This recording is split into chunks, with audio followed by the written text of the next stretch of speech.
Paulami Saha is reporting from Mehrauli and Anisha Mathur from Singhu border. Both of them are joining us live on this broadcast now. Straight, let's go to Paulami first. Paulami, we got those reactions from the farmers from the Singhu border, which Anisha got us just about a while back. And in unison, they say that they are still not convinced, despite the address coming in from the Prime Minister. As far as the centre is concerned, what is their plan of action and strategy going forward?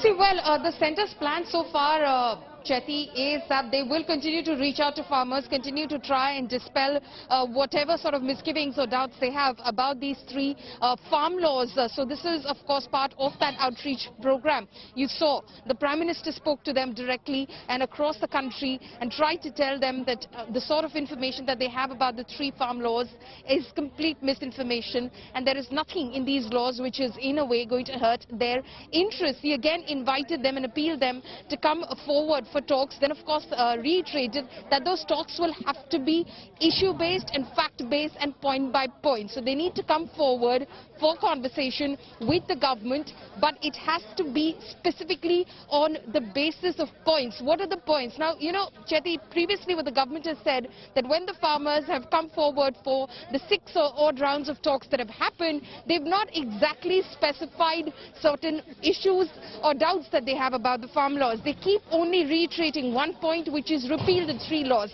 Nothing short of that. When the government asks them, what exactly are your contentions about these laws, let's go provision by provision, they aren't able to enunciate that. And that is what the government has been saying, but they reiterate that.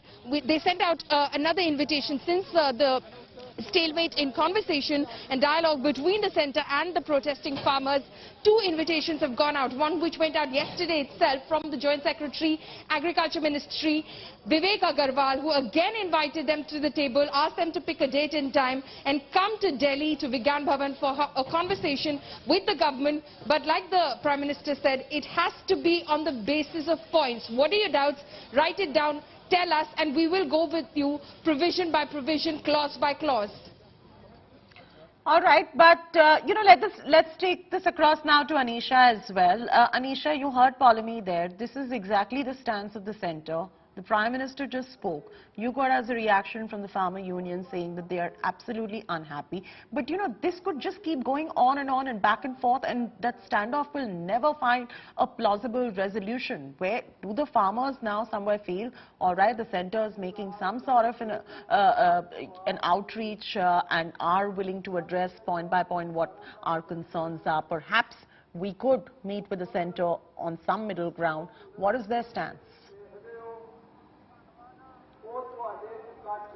Well, to answer your question in a nutshell, there is no middle ground as far as the farmers' demands and the government's stand is concerned. Remember, the farmers have again and again reiterated that they are not going to agree to any talks till the government gives them a yes or no answer as far as repeal of the farm laws is concerned.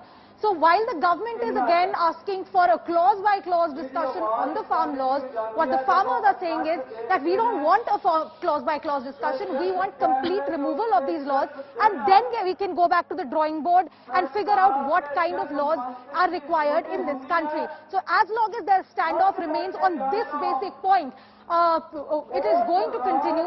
But yes, there's going to be a meeting of the farmer associations this afternoon as well. By around 2:30, 3 o'clock, the farmer unions are meeting again to decide on what response they're going to give to the government. Remember earlier as well, when the meetings that happened on the 5th, the farmers had given a written proposal in which to which the government had given a written response. That was again rejected by the farmers, that we don't accept what you're saying. So we're once again circling back to the same standoff, because the government will not budge on the repeal, while the farmers will not budge unless there is a repeal.